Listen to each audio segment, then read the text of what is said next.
Haleluya, puji nama Tuhan. Shalom saudara yang terkasih. Kembali kita berjumpa dalam ibadah MAP Virtual Church. Dan apapun yang sedang kita hadapi hari-hari ini, percaya bahwa ada Tuhan Yesus yang menjadi tempat perlindungan, menjadi tempat perteduhan. Dan kita percaya dimanapun saudara berada melangkah, perlindungannya sempurna bagi saya dan saudara yang percaya. Sama-sama kita teduhkan hati kita, tundukkan kepala kita satu dalam doa. Tuhan, kami percaya bahwa Engkau selalu ada menyertai seluruh kehidupan kami. Dimanapun kami berada melangkah, kami percaya Tuhan, gadamu Tuhan, tongkatmu selalu bersama dengan kami. Perlindunganmu, proteksimu sempurna bagi setiap kami. Karena kami percaya yang maha tinggi menjadi tempat perlindungan, menjadi tempat perteduhan kami, kubu pertahanan Allah yang kami percaya. Dan kami percaya Tuhan Yesus, apapun yang menjadi kerinduan mereka hari ini Tuhan, Tuhan memberkati dalam kehidupan keluarga mereka. Apapun yang menjadi kebutuhan mereka, Tuhan menyediakan yang terbaik. Bahkan apa yang tidak pernah kami lihat, apa yang tidak pernah timbul dalam hati, apa yang tidak pernah kami dengar, Tuhan sediakan bagi setiap kami yang mengasihi-Mu. Di dalam nama Tuhan Yesus Kristus yang diberkati, yang disayang sama Tuhan, sama-sama kita katakan amin. Sama-sama kita kasih tepuk tangan bagi Tuhan Yesus Kristus. Bersama-sama naikkan syukur kita, menyatakan bahwa Tuhan adalah tempat perlindungan, menjadi tempat perteduhan kita, Allah yang kita percaya.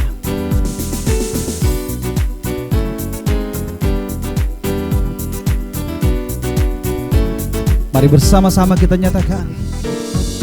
Meskipun musuh di depanku, rintangan menghadang langkahku, ku tahu sungguh Engkau bersamaku.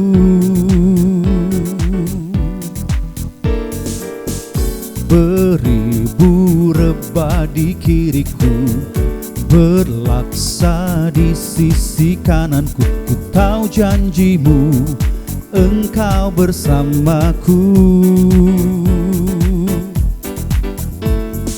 Takkan pernah goyah keyakinanku pada dirimu, Yesus Tuhanku. Tiada yang seperti dirimu.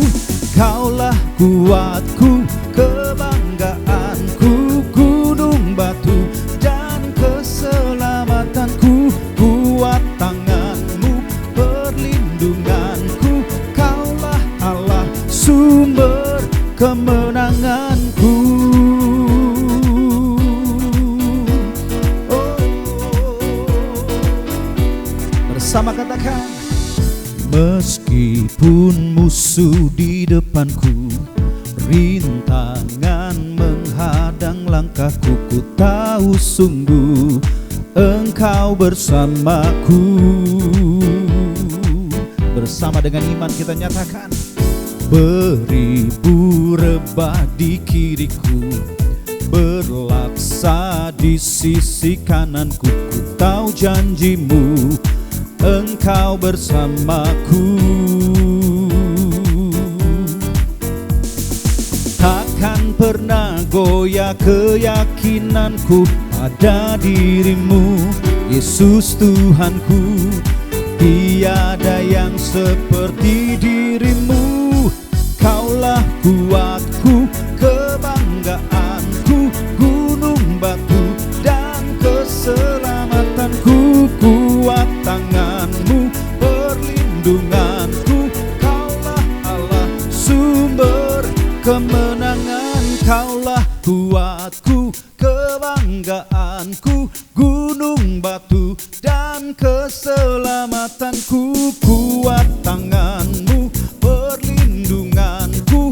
Kaulah Allah, sumber kemenangan. Kaulah kuatku, kebanggaanku, gunung batu dan keselamatanku. Kuat tanganmu, perlindunganku.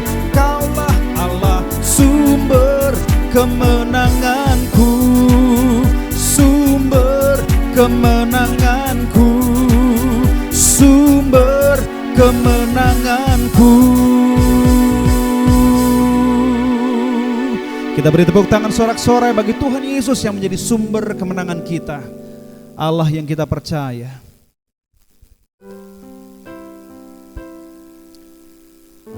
Sebab sekalipun kami berjalan dalam lembah yang kelam, kami percaya Engkau selalu menjaga, Engkau selalu menyertai kami. Terima kasih Tuhan, penyertaan-Mu dalam hidup ini. Kau Bapa yang setia.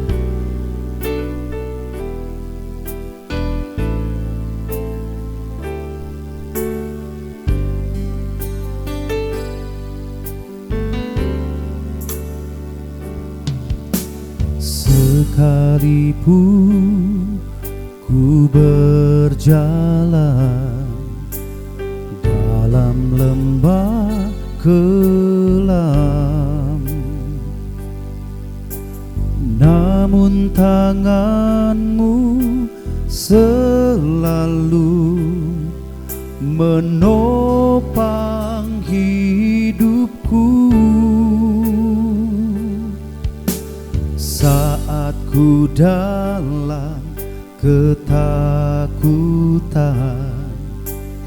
Kau hadir di sisiku. Kau berkata, jangan takut, Kau beriku kemenangan. Kaulah Tuhan yang berjanji, tak sekalipun Kau ingkari kesetiaan-Mu sungguh terbukti di sepanjang hidupku. Untuk selamanya ku kan setia melayani, mengasihi-Mu. Tiada Tuhan seperti-Mu, Yesus, Kau Allahku yang setia.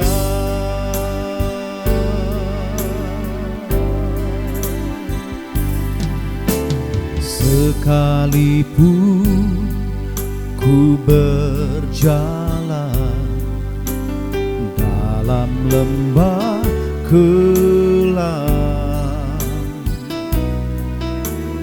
namun tangan-Mu selalu menopang hidupku. Saat ku dalam ketakutan, Kau hadir di sisiku. Kau berkata, jangan takut, Kau beriku kemenangan. Kaulah Tuhan yang berjanji, tak sekalipun Kau ingkari kesetiaan-Mu sungguh terbukti di sepanjang hidupku. Untuk selamanya ku kan setia melayani, mengasihi-Mu. Tiada Tuhan seperti-Mu, Yesus, Kau Allahku yang setia.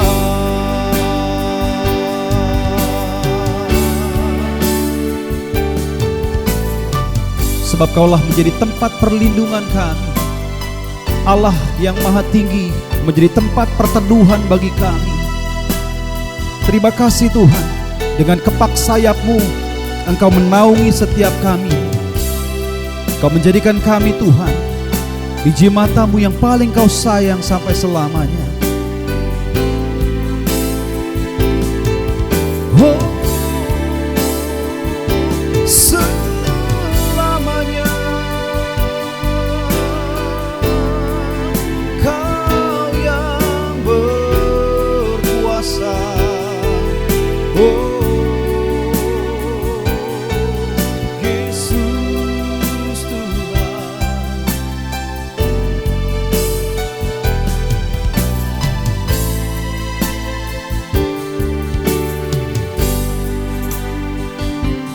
sambil buka hatimu, angkat tanganmu, kata, Kaulah Tuhan yang berjanji, tak sekalipun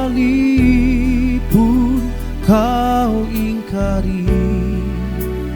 Kesetiaan-Mu sungguh terbukti di sepanjang hidupku, untuk selamanya ku kan setia melayani, mengasihi-Mu. Tiada Tuhan seperti-Mu, Yesus, Kau Allahku yang setia. Oh, Kaulah Tuhan yang berjanji, tak sekalipun Kau ingkari. Kesetiaan-Mu sungguh terbukti di sepanjang hidupku, untuk selamanya ku kan setia melayani, mengasihi-Mu. Tiada Tuhan seperti-Mu, Yesus, Kau Allahku yang setia. Tiada Tuhan seperti-Mu, Yesus, Kau Allahku yang setia.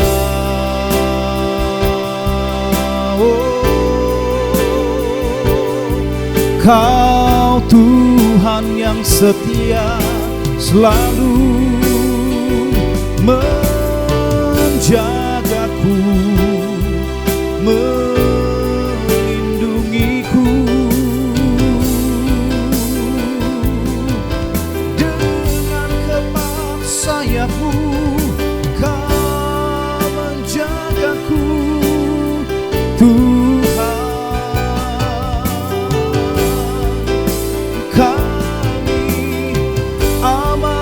Bersama-Mu sebab Kau segalanya bagiku. Oh Yesus, oh Kau segalanya dalam hidupku, Yesus.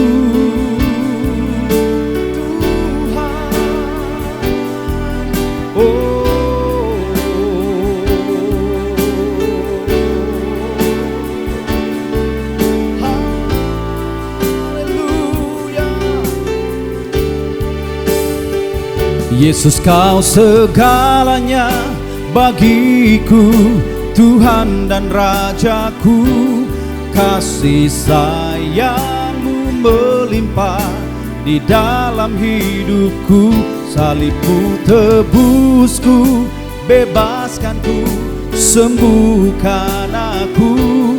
Ku percaya mujizat-Mu ku alami sekarang ini.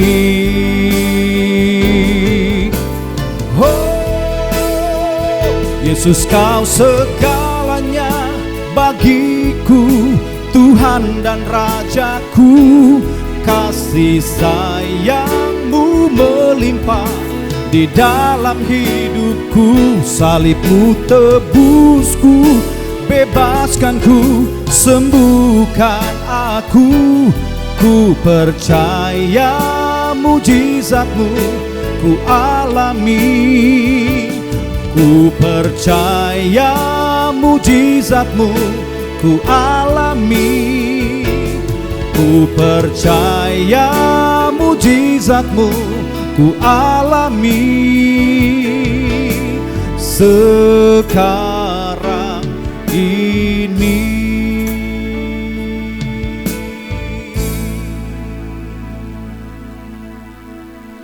Kami siapkan hati kami dengar firman-Mu, firman-Mu yang mengajar, menyatakan kesalahan, memperbaiki kelakuan, mendidik setiap kami dalam kebenaran.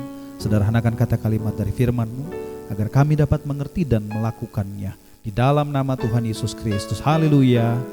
Amin.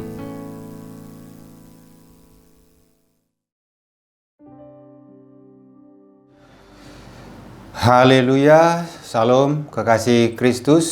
Puji Tuhan, kita ketemu kembali di MAP Virtual Church. Saudaraku yang dikasihi Tuhan, kita sudah memuji dan menyembah Tuhan. Kita percaya Tuhan hadir bertahta di atas pujian penyembahan kita. Yang saudara, pada saat memuji tentu Tuhan yang ditinggikan, dan hati kita juga tentu berseru dan berserah kepada Tuhan. Nah, itulah makanya setiap pujian kita itu harus memuji dari dalam hati dengan roh dan kebenaran, kata firman ya. Saudaraku yang dikasihi Tuhan, hari ini kita berbicara mengenai surga. Nah, tema kita adalah Anda harus memikirkan surga. Anda harus memikirkan surga. Kita lihat ayat firman di Matius 6 ayat 19 sampai 21. Matius 6 ayat 19 sampai 21 dikatakan begini. Janganlah kamu mengumpulkan harta di bumi ngengat dan karat merusakkannya dan pencuri membongkar serta mencurinya. Tetapi kumpulkanlah bagimu harta di sorga. Di sorga ngengat dan karat tidak merusakkannya dan pencuri tidak membongkar serta mencurinya. Karena di mana hartamu berada, di situ juga hatimu berada. Haleluya, amin. Saudaraku yang dikasihi Tuhan, ya, kita sebagai orang percaya, sebagai orang Kristen ini, zaman modern ini, ya sudah jarang sekali memikirkan alam baka. Ya, jarang memikirkan bagaimana nanti setelah kematian. Ya, walaupun kita mungkin setiap minggu rajin ke gereja, tetapi saya percaya sebagian besar orang Kristen tidak memikirkan mengenai hal kematian, bagaimana setelah nanti kematian itu. Nah, itu jarang dipikirkan. Padahal ya, mengenai kematian ini sesuatu yang sudah pasti. Tidak ada yang lebih pasti daripada kematian. Artinya itu sesuatu yang harus kita alami semua. Nah, tentu ya, kalau kita mengalami hal itu, dan itu bukan akhir dari segalanya ya, kecuali kalau saudara tidak percaya ada kehidupan setelah kematian, ya tentu tidak perlu memikirkannya. Tetapi kita percaya sebagai orang yang percaya kepada Tuhan Yesus, kita percaya bahwa setelah kematian ada kehidupan kekal. Kehidupan kekal tentu ada dua, satu di neraka, satu di surga.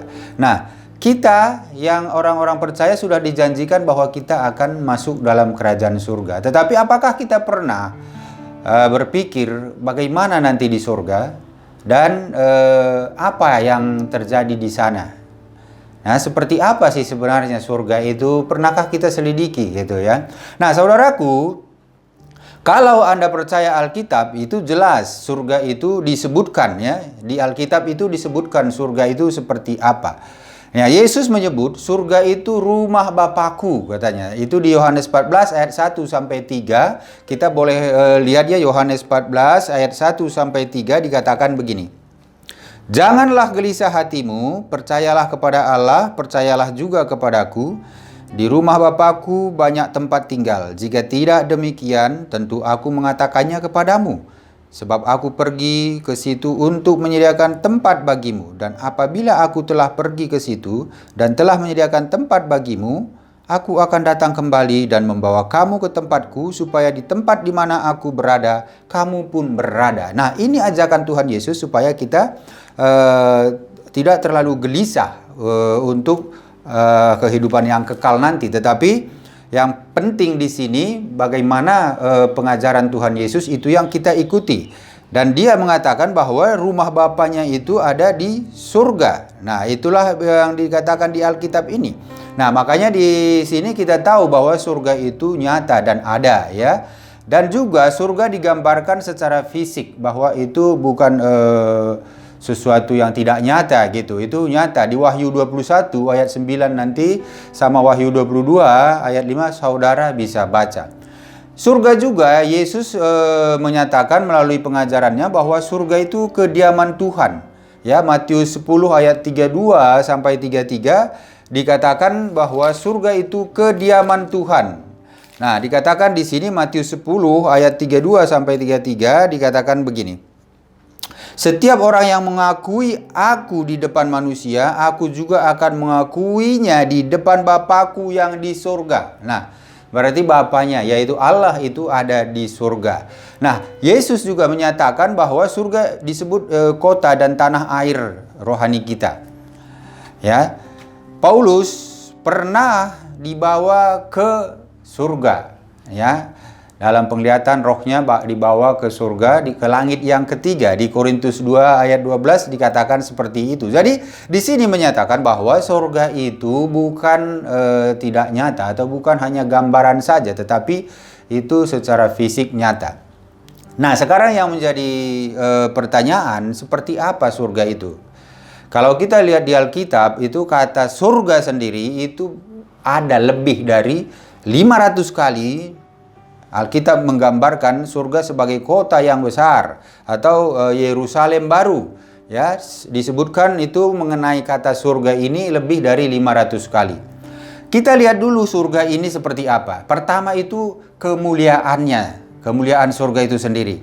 Nah, surga ini tempat penuh kemuliaan. Kenapa penuh kemuliaan? Ya, karena mengenai hal-hal yang ada di sana dan hal-hal yang tidak ada di sana. Sesuatu itu dikatakan mulia mengenai keberadaannya. Ya, keberadaannya. Yesus Tuhan kita katakan mulia karena keberadaannya yang luar biasa. Ya, keberadaannya yang melampaui segalanya gitu ya. Ya, dan kemahakuasaannya. Nah, ini surga itu dikatakan mulia karena hal-hal yang ada di sana dan hal-hal yang tidak ada di sana. Apa hal-hal yang tidak ada di sana itu yang membuat dia mulia? Membuat surga itu dikatakan mulia ya, tempat kemuliaan gitu. Nah, yaitu mengenai satu kematian. Ya, tempat kemuliaan itu tidak ada kematian. Jadi di sana tidak ada kematian, tidak ada dosa, tidak ada kesedihan, tidak ada tangis, tidak ada penyakit. Dan juga dikatakan di Wahyu 21 itu tidak ada malam. Ya, karena kemuliaan Tuhan menyinari. Ya, jadi tidak perlu ada matahari. Nah, inilah yang membuat kemuliaan di surga itu. Karena hal-hal itulah makanya surga itu adalah tempat kemuliaan. Nah, begitu indahnya, begitu nyamannya kalau hal-hal yang tadi ini tidak ada di sana. Sedangkan kalau kita bayangkan di dunia ini, ya, semua apa yang tadi disebutkan ini itu terjadi di sini ya, kematian terjadi di dunia ini. Dosa ya, kita banyak yang melakukan dosa di dunia ini karena tempat dunia ini memang bukan tempat yang mulia. Nah, terus kesedihan, tangis, penyakit ya, banyak penyakit ya, banyak kita mengalami sakit penyakit. Nah, tetapi di surga tadi, tempat kemuliaan tadi ya, itu tidak ada yang namanya sakit penyakit dan tidak ada kesedihan. Nah, makanya tempat ini dibilang tempat kemuliaan. Itu hal pertama, seperti apa surga. Hal yang kedua itu tempat yang nyaman. Kenapa dibilang nyaman? Ya tentu kalau dibilang nyaman itu berarti ada sesuatu yang membuat kita aman, ya, membuat kita aman. Kalau kita lihat dikatakan di sini dinding surga itu tebalnya 216 kaki, tingginya 1.500 mil. Nah, tingginya itu kalau dikonversikan ke kaki tadi itu sekitar 7 juta kaki. Tinggi sekali ya. Ya, kita nggak bisa ukur lagi nih. Nah, gerbangnya itu ada 12 gerbang terbuat dari mutiara dan dijaga oleh malaikat. Fondasinya dihiasi batu-batu mulia. Ya, dan setiap batu itu tertera 12 nama rasul masing-masingnya. Gerbang itu ada nama-nama rasul, 12 rasul itu. Nah, jalanannya itu terbuat dari emas murni, transparan yang seperti mengkilap seperti kaca gitu. Coba kita bayangkan ini dulu ya. Bagaimana kalau kita ketemu dengan tempat yang seperti ini? Ya, kita bayangkan secara kita masih hidup di dunia ini, kalau kita ketemu tempat seperti ini tadi, apakah tidak nyaman? Apakah kita masih mau ke tempat yang lain? Sedangkan kalau kita berwisata saja ke suatu tempat yang begitu indah, begitu nyaman gitu ya, kita merasa betah di sana, merasa ingin di sana selama mungkin gitu. Nah, tidak mau kita pulang. Itu masih di dunia ini. Nah, bagaimana kalau di surga yang dikatakan di sini bahwa dihiasi fondasinya dihiasi batu mulia. Ya, batu-batu mulia, segala jenis batu mulia yang terbaik ada. Itu yang menghiasi fondasinya. Dan jalanannya itu terbuat dari emas murni yang transparan seperti kaca. Itu sudah emas yang mungkin tidak bisa kita bayangkan seperti apa mengkilapnya ya, seperti apa itu sehingga kelihatan transparan gitu. Nah, apakah itu tidak perlu kita pikirkan? Apakah itu tidak menarik hati kita untuk kita supaya kita nanti bisa ada di sana gitu? Bagaimana usaha kita supaya kita ada di sana dengan gambaran-gambaran surga yang dikasih tahu ini tadi? Nah, saya kembali katakan bahwa di dunia ini saja kalau ada dipromosikan suatu tempat yang begitu menarik, yang indah, kita berusaha ke sana. Ya, kita mungkin menabung sekian tahun untuk mencapai ke sana. Ya, menabung untuk supaya bisa bersama-sama wisata ke sana. Nah, sedangkan surga ini di Alkitab sudah dinyatakan begitu indahnya, ya, yang tidak ada di bumi. Nah, kita kadang melupakan itu. Kita tidak berusaha bagaimana supaya bisa nanti kita dapat ke sana. Kita tidak mempersiapkan seperti kita mempersiapkan wisata di dunia ini. Ya, kita sudah merancang gitu ya, sudah menabung gitu. Kita sekarang ini kalau mau memikirkan surga, apakah kita sudah menabung? Tentu di sini bukan kita menabung uang ya kalau mau ke surga, karena tidak berguna uang dunia ini. Di surga tidak ada gunanya. Ya, harta dunia ini satu pun tidak ada gunanya di surga. Nah, tapi apa yang kita harus tabung? Ya, tentu kita harus menabung firman ini, firman yang kita harus hidupi. Ya, karena di firman itu kita diajarkan bagaimana supaya kita nanti hidup di dalam kerajaan surga dalam kemuliaan. Nah, tentu ini persiapan-persiapan kita setiap hari, setiap waktu. Ya, bukan hanya sekali seminggu gitu. Nah, ini kita persiapkan tanpa kita harus bersusah payah. Kalau kita di dunia itu mau ke tempat yang wisata yang mana yang terbaik, terindah gitu ya. Ya, kita mempersiapkan itu dengan susah payah. Artinya kita harus bekerja keras untuk mengumpulkan uang bisa membayar tiket nanti ke sana. Ini tiket kita sudah ada. Yesus Kristuslah tiket kita. Ya, sudah ada, tinggal kita mengikuti saja apa yang diajarkan, apa yang difirmankan, apa yang diperintahkan, kita sudah pasti masuk ke sana. Nah, ini yang kadang kita lupa untuk memikirkannya, bagaimana begitu indahnya, tetapi kita jarang mempersiapkan diri untuk nanti kita pasti ada di sana dan kita sudah siapkan melalui apa yang harus kita ikuti firman yang diajarkan oleh Tuhan Yesus. Karena hanya satu-satunya melalui Dia. Ya, jalan ke sana itu tidak banyak, ya, tidak banyak. Kalau kita ke suatu tempat, ya ada pepatah mengatakan bahwa tidak satu jalan menuju ke Roma gitu. Berarti banyak jalan lain ya menuju ke sana. Tetapi ke surga tidak banyak jalan. Hanya satu jalan melalui Yesus. Ya, Yesus sendiri yang menyatakan, akulah jalan dan kebenaran dan hidup. Tidak satu pun datang kepada Bapa. Nah, tadi kita tahu, Bapa tadi sudah dikatakan bahwa tempatnya di surga. Jadi tidak ada satu pun yang datang ke surga tanpa melalui aku, kata Yesus. Ini jelas. Jadi setiap orang percaya harusnya memikirkan hal itu. Dan kita sudah punya tiket itu. Nah, kita tinggal berusaha setiap hari supaya hidup kudus, hidup benar, hidup melakukan firman, ya, menghidupi firman. Sehingga itu sudah jaminan bagi kita. Hidup di dalam Kristus. Itu akan menjadi jaminan kita untuk masuk surga. Nah, ini indahnya kemuliaan di surga itu tadi, ya. Nah, sekarang ukuran surga ini kalau kita lihat tadi bahwa bentuknya surga itu katanya seperti kubus ini. Menurut firman Alkitab, ya. Berdasarkan Alkitab dikatakan besarnya 2,25 juta mil persegi atau 3 miliar 375 juta kubik mil. Wah, ini bisa diukur sendiri, ya, sama saudara. Saya juga melihat ini, waduh, begitu besarnya.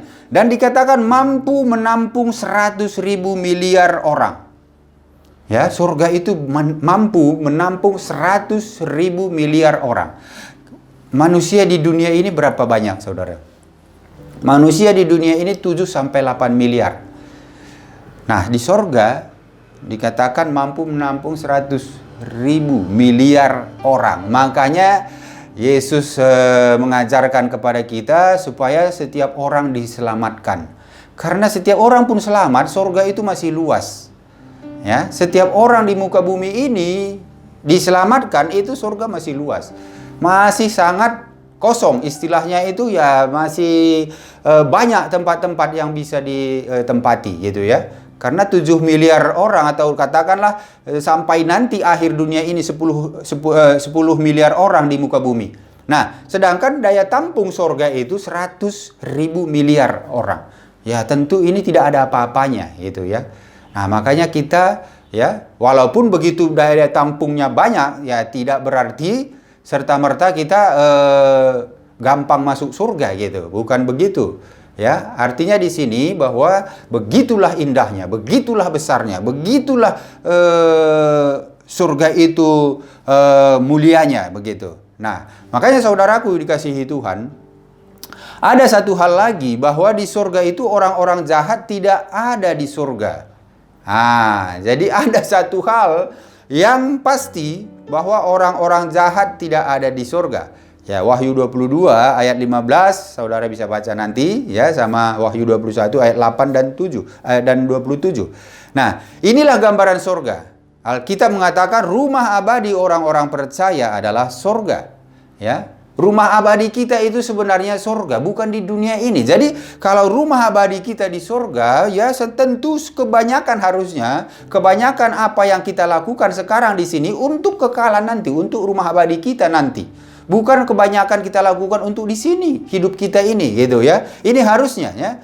Ya, katakanlah kalau Anda pindah dari satu kota ke kota yang baru, ya, kalau kita di dunia ini saja, kita pindah dari satu kota ini ke kota yang baru nanti tempat kita, ya, tempat baru kita, gitu, ya. Tentu kita akan memeriksa dulu tempat itu, lingkungan itu seperti apa aja yang ada di sana, ya. Bagaimanakah di sana tempat belanjanya, gitu, ya, di tempat baru itu bagaimana iklimnya, ya, bagaimana tempat-tempat rekreasinya, bagaimana restorannya, ya, bagaimana fasilitas sekolah. Ini pasti saudara akan mencari tahu dulu. Kalau saudara mau pindah ke rumah yang baru, ke tempat kediaman yang baru. Ya, demikian juga harusnya kita ini, karena kita nanti pasti pindah ke tempat yang kekal, ke tempat yang baru, tentu harusnya kita menyelidiki itu. Itu yang wajar, gitu loh. Ya, kita harusnya menyelidiki surga itu seperti apa. Ya, kalau kita memang yakin nanti kita akan masuk surga. Nah, sementara ini kita kadang terlalu sibuk dengan kegiatan dunia ini, ya, tidak memikirkan bagaimana sih nanti sebenarnya di surga itu? Kalau hal dunia kita pikirkan, kita pindah dari satu tempat ke tempat yang lain kita pikirkan itu. Ya, kalau iklimnya tidak cocok, ya mungkin saudara mempersiapkan apa supaya bisa cocok di sana. Ya, kalau iklim tidak cocok. Ya, fasilitas-fasilitas di sana, kalau di sana lengkap fasilitas, ya saudara mungkin lebih ingin sekali untuk pindah secepatnya, begitu ya. Nah, tapi ini surga yang tadi dinyatakan bagaimana mulianya, bagaimana itu indahnya, bagaimana itu luasnya, ya. Itu kita tidak pernah pikirkan itu, tidak pernah mempersiapkan kita, tidak pernah kita rancang dari sekarang. Nah, ini kan terbalik ya. Hal-hal dunia kita rancang, tetapi hal-hal untuk kerajaan sorga kita tidak ada dalam rancangan kita. Nah, demikian juga ya kalau kita lihat di sini, kita harus berpikir bahwa di firman Tuhan juga mengatakan di Kolose 3 ayat 2 bahwa kita harus memikirkan perkara-perkara di atas, bukan perkara yang di dunia ini. Nah, ini udah diajarkan, diperintahkan kita untuk memikirkan perkara-perkara di atas di mana Tuhan ada, ya, bukan perkara-perkara dunia. Nah, di mana Tuhan ada berarti di sorga, perkara-perkara di sorga lah harus kita pikirkan. Nah, saudaraku ya kasih Tuhan, apa perlunya memikirkan pikiran surga ini, memikirkan hal surga ini? Setidaknya kalau kita memikirkan surga, itu akan memberikan kepada kita ada 5 hal. Ada 5 hal yang menjadi pemikiran kita, yang mana ini membuat efek praktis dalam kehidupan Anda. Kalau kita memikirkan hal ini. Hal pertama, kalau saudara fokus pada surga, ya, kita fokus pada surga. Hal pertama itu memulihkan harapan kita pada masa kesukaran. Pada saat kita hidup di dunia ini, kalau kita fokus ke surga, itu memulihkan harapan kita pada masa kita hidup sekarang ini, ya, atas kesukaran-kesukaran yang ada. Kita lihat di Roma 8 ayat 18. Roma 8 ayat 18 dikatakan begini. Roma 8 ayat 18. Sebab aku yakin bahwa penderitaan zaman sekarang ini tidak dapat dibandingkan dengan kemuliaan yang akan dinyatakan kepada kita. Amin. Nah, jadi dikatakan di firman Tuhan ini bahwa kalau kita fokus ke surga, itu udah hal tempat mulia tadi. Tadi kita udah belajar bahwa surga itu tempat mulia. Kemuliaan surga kita sudah tahu. Ya, bagaimana kemuliaan itu indahnya. Tidak ada tangis, tidak ada air mata, tidak ada kesakitan, ya, tidak ada dosa, tidak ada kematian, hal-hal yang mulia di sana. Nah, firman Tuhan mengatakan bahwa kalau kita fokus ke surga, itu harapan kita akan dipulihkan pada masa kita mengalami kesukaran-kesukaran di dunia. Bagaimana bisa terjadi itu? Ya, karena kalau pada saat kita mengalami kesukaran-kesukaran dunia ini, fokus kita bukan pada kesukarannya itu, tetapi fokus kita pada surga, sehingga apa? Hal-hal yang nanti kita terima itu, kita bandingkan dengan apa yang kita alami sekarang, itu tidak ada apa-apanya sehingga membuat kita tetap semangat, ya, melalui kesukaran ini. Makanya dikatakan di Roma 8 ayat 18 ini tadi, saya bacakan sekali lagi. Sebab aku yakin bahwa penderitaan zaman sekarang ini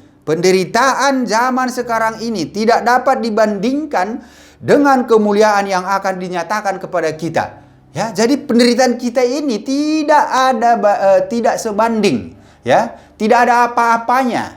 Itulah bahasanya. Tidak ada apa-apanya dibandingkan hadiah. Ya, saya katakan hadiah lah ya. Hadiah yang kita terima nanti di surga. Dalam arti kemuliaan yang di dalam surga itu. Kehidupan kita di dalam surga itu nanti. Nah, ini penderitaan kita ini tidak ada apa-apanya dibandingkan itu nanti. Nah, saudara kan mau ya, kalau kita di dunia ini sedikit mungkin mengalami kesusahan, kesukaran. Tetapi saudara dijanjikan nanti akan memiliki kemuliaan yang begitu indah. Apakah saudara tidak mau? Nah, apakah saudara lebih memilih dunia ini? Yang mana dunia ini kita tahu bahwa di sini bukan tempat yang mulia.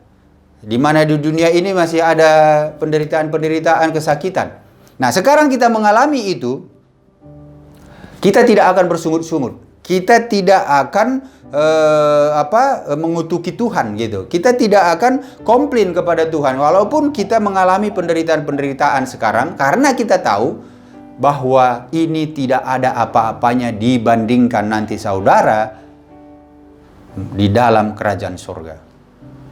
Ya, nah inilah kenapa kita harus fokus ke surga, supaya jangan kita mengeluh mengalami penderitaan yang ada di dunia ini yang mungkin kita alami. Hal yang kedua, fokus pada surga meyakinkan kita bahwa Tuhan ada di tahtanya. Jadi dikatakan di Wahyu 1-3 itu bahwa Allah itu bertahta dalam kerajaan surga. Jadi kalau kita fokus di sana, kita tahu bahwa Tuhan itu memang punya tahta di sana, yang Dia mana memerintah di sana, dan itulah tempat tujuan kita. Nah, sehingga kita tidak terfokus dengan tujuan-tujuan yang di dunia ini. Nah itu hal yang ketiga, saudara, kita fokus pada surga, mengingatkan kita bahwa dunia ini bukan tempat kita. Nah ini diulangi lagi kembali di Alkitab ini, bahwa dunia ini bukan tempat kita. Di Filipi 1, Filipi 3 ayat 20, ya, Filipi 3 ayat 20 dikatakan begini. Karena kewarganegaraan kita adalah di dalam surga. Dan dari situ juga kita menantikan Tuhan Yesus Kristus sebagai juru selamat. Saya bacakan sekali lagi. Filipi 3 ayat 20. Karena kewarganegaraan kita adalah di dalam sorga. Dan di situ, dan dari situ juga kita menantikan Tuhan Yesus Kristus sebagai juru selamat. Nah, saudaraku dikasihi Tuhan, ini dikatakan di sini nasihat-nasihat kepada jemaat, artinya nasihat kepada kita orang-orang percaya, mengingatkan kita bahwa kita ini bukan warga negara atau bukan warga dunia ini. Kita sudah menjadi warga kerajaan surga. Jadi kalau kita bukan warga negara dunia ini, jadi kita berarti tidak selamanya di sini. Ya, sama halnya seperti satu negara mengutus duta besarnya ke negara lain. Jadi dia di sana walaupun tinggal di negara orang lain itu tidak menjadi dia itu warga negara sana, tidak menjadikan seperti itu. Tetapi dia tetap warga negara, katakanlah Indonesia yang mengirim ke Belanda. Ya, duta besar itu tetap menjadi warga negara Indonesia walaupun dia masih tinggal di Belanda, mewakili Indonesia. Kita juga warga negara kita dikatakan bahwa kita ini bukan warga negara dunia ini, kita warga negara surga karena Tuhan Yesus. Nah, sekarang kalau kita warga negara surga, walaupun kita masih hidup di dunia ini, berarti kita tidak selamanya di sini. Kita hanya mewakili Tuhan, ya, mewakili negara yang warga negara kita ada di sini, ya. Kalau kita mewakili, berarti suatu saat kita akan kembali. Nah, pada saat itulah kita harus tahu bahwa kita jangan terikat dengan ketentuan-ketentuan di mana kita ada sekarang ini. Seperti tadi duta besar tadi, dia tidak terikat dengan aturan-aturan di negara di mana dia ditempatkan. Dia tidak terikat dengan aturan-aturan itu. Dia hanya terikat dengan peraturan dari negara yang mengirim dia. Ya. Nah, dia tidak terikat di sana karena dia bukan warga negara sana. Kita pun begitu harusnya. Kita tidak terikat dengan dunia ini karena kita bukan warga dunia ini. Kita harusnya terikat dengan aturan surga karena kita warga negara surga ini. Makanya kita harus fokus pada surga. Nah, ini harus kita kembali merubah cara pikir kita supaya fokus kita berubah. Hal yang keempat, fokus pada surga membuat kita mengenal harta sesungguhnya. Nah, tadi kita udah baca di Matius 6 ayat 19 sampai 21 tadi, bahwa kalau fokus kita pada surga, itu membuat kita mengenal harta sesungguhnya. Ya, harta sesungguhnya itu adalah di dalam kerajaan surga. Karena dibilang bahwa kalau kamu mengumpulkan harta di dunia ini, ngengat dan pencuri akan mengambilnya. Ya, tetapi kalau kita mengumpulkan harta di dunia, tidak ada ngengat, tidak ada pencuri di sana. Nah, makanya kita harus fokus ke surga karena harta yang kita harus kumpulkan itu bukan harta di dunia tetapi harta di surga. Nah, kalau kita punya harta di surga, pikiran kita pun akan di surga. Karena firman Tuhan tadi mengatakan di Matius 6 ayat 19 sampai 21, di mana hartamu berada di situ hatimu. Jadi kalau kita mengumpulkan harta di surga, hati kita pun akan hati kita di surga, memikirkan hal-hal yang surga. Hati kita itu rindu akan surga. Karena harta kita ada di sana. Nah, kalau kita hartanya di bumi ini, di dunia ini banyak, ya pikiran dan hati kita pasti di situ. Makanya banyak orang tidak memikirkan sorga, apalagi kalau dia punya harta banyak di dunia ini ya. Dia pengen lebih lama lagi di dunia ini. Dia pengen ya kalau bisa nggak tua-tua gitu ya. Dia maunya menikmati dunia ini terus. Tapi tidak bisa.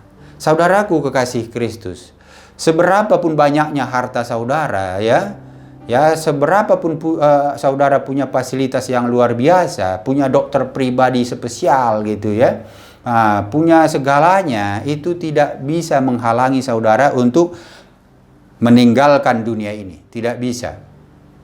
Kita pasti meninggalkan dunia. Nah sekarang kalau kita tahu, kalau saudara sudah tahu bahwa saudara pasti meninggalkan dunia, tentu kita mempersiapkanlah. Mempersiapkan di mana akan kita nanti kekal. Ya kekal itu berarti tidak habis-habis.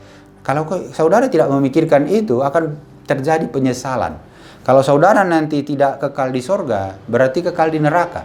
Ya, saudara akan tersiksa selama-lamanya. Tidak bisa dibandingkan dengan sukaran-sukaran dunia ini, tidak ada apa-apanya dengan penyiksaan di neraka. Ya, saudara sakit parah separah apapun di dunia ini, itu tidak ada apa-apanya dengan kesakitan yang saudara terima di neraka. Nah, makanya itu yang harusnya kita pikirkan, sehingga kita tidak fokus kepada hal-hal dunia, tetapi fokus pada surga. Saudaraku yang dikasihi Tuhan, ini harus kita pikirkan. Nah, hal yang kelima, bahwa kalau kita fokus pada surga, membuat kita bergairah di dalam melayani Tuhan. Yesaya 6 ayat 1 sampai 8. Ya, saudara bisa baca nanti. Jadi kalau kita fokus kita surga, tentu itu otomatis akan membuat kita bergairah dalam melayani Tuhan, karena Tuhanlah pemilik kerajaan surga. Ya, jadi kita melayani Dia sebaik-baiknya supaya kita mendapat tempat juga sebaik-baiknya di surga. Nah, saudaraku kasih Tuhan, inilah kenapa kita perlu memikirkan surga. Saudara dan saya mulai hari ini ubah pola pikir kita. Jangan lagi hal-hal dunia, yang mana tadi dikatakan hal-hal dunia ini tidak menjamin kita. Ya, tidak ada jaminan di sini. Jangan lagi itu yang membuat semangat kita, ya, bukan hal dunia, tetapi yang membuat kita semangat, yang membuat kita sungguh-sungguh, itu hal-hal kerajaan surga. Yang membuat kita berpikir panjang atau berpikir dengan aktif gitu ya, itu hal-hal kerajaan surga. Jangan hal-hal dunia ini ya. Kita mengejar harta, bukan harta dunia ini yang diutamakan, tetapi harta kerajaan surga. Sehingga ini yang membuat kita suatu saat nanti kita akan menikmati kemuliaan yang ada di surga, yang mana tadi gambaran surga kita sudah tahu bahwa surga itu dibandingkan dengan dunia ini tidak ada apa-apanya. Keindahannya, kemuliaannya tidak ada apa-apanya di dunia ini. Dan hal-hal yang di dunia ini sehebat, sebagus apapun, tidak ada apa-apanya di surga. Ya, kemuliaan surga dan keindahan surga itu. Nah, ini wajar dan selayaknya kita pikirkan. Karena hal-hal itu tadi, hal-hal yang indah. Kita kan suka yang indah-indah. Saudara pasti suka yang indah-indah. Ya, kalau saudara suka yang indah-indah, ya pikirkanlah yang terindah. Yang terindah tidak ada di dunia ini. Yang terindah itu ada di surga.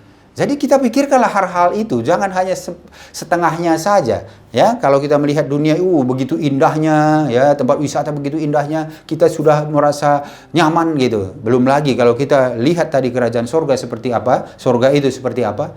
Wah, itu bisa saudara, makanya banyak orang yang punya kesaksian ya, baik hamba Tuhan atau orang Kristen ya, yang punya kesaksian yang dibawa ke surga, rohnya dibawa ke surga, dan mereka bilang, ya setelah melihat surga dia tidak mau lagi kembali ke dunia gitu. Ya karena mereka nyaman di sana, mereka melihat indah di sana. Ya tenang, damai gitu ya. Mereka merasakan sukacita di sana. Makanya dibilang setiap kesaksian itu kalau mereka dibawa ke surga, saudara bisa lihat ya kesaksian-kesaksian orang yang dibawa ke surga itu, mereka bilang, ya Tuhan kalau boleh aku tinggal di sini aja, nggak usah kembali lagi ke dunia gitu. Nah artinya saudaraku dikasihi Tuhan, kalau kita lihat dari kesaksian itu sesuai dengan apa yang ditulis di dalam Alkitab ini, bahwa kerajaan surga itu adalah indah, kerajaan surga itu adalah mulia, surga itu tempat sukacita, damai sejahtera. Ya, jadi inilah yang kita kejar. Inilah yang harus kita pikirkan. Makanya saudara dikasihi Tuhan, mulai hari ini Anda harus memikirkan surga. Itu yang utama, bukan lagi dunia. Jadi saudaraku, inilah perlu kita renungkan mengenai firman Tuhan ini supaya fokus kita berubah, supaya apa yang kita kejar di dunia ini juga berubah, bukan lagi harta kekayaan di dunia ya, supaya kita juga melayani Tuhan itu berubah, bukan lagi melayani Tuhan supaya dapat puji-pujian, tetapi supaya kita mendapat upah dalam kerajaan sorga. Nah, saudaraku kasih Tuhan, inilah firman Tuhan. Jadi saya berharap kita semua mulai hari ini bisa dirubahkan oleh firman ini. Dan saya percaya siapapun yang merenungkan firman, siapapun yang melakukan firman, dia pasti akan menikmati berkat-berkat kerajaan surga. Demikian firman Tuhan. Tuhan Yesus memberkati. Haleluya. Amin. Mari kita berdoa. Terpujilah namamu Tuhan Yesus, kami bersyukur pagi siang hari ini kami boleh mendengarkan kebenaran firman-Mu. Biarlah firman yang kami dengar ini merubahkan kami, supaya hati pikiran kami ini tertuju pada surga, bukan pada hal dunia ini. Sehingga cara kami hidup, bagaimana kami hidup, semuanya itu berkenan bagi Tuhan. Tuhan berkati seluruh anak-anak-Mu yang mendengarkan firman ini, berikan roh, supaya Roh Kudus hidup di dalam mereka, supaya mereka juga dituntun terus membukakan hati untuk setiap firman yang mereka dengar, dan biar di hidup ini pun mereka mengejar hal-hal yang di atas, di mana Tuhan ada, bukan hal-hal dunia. Tuntun mereka Tuhan, apa yang menjadi kerinduan mereka, Tuhan yang memberkati.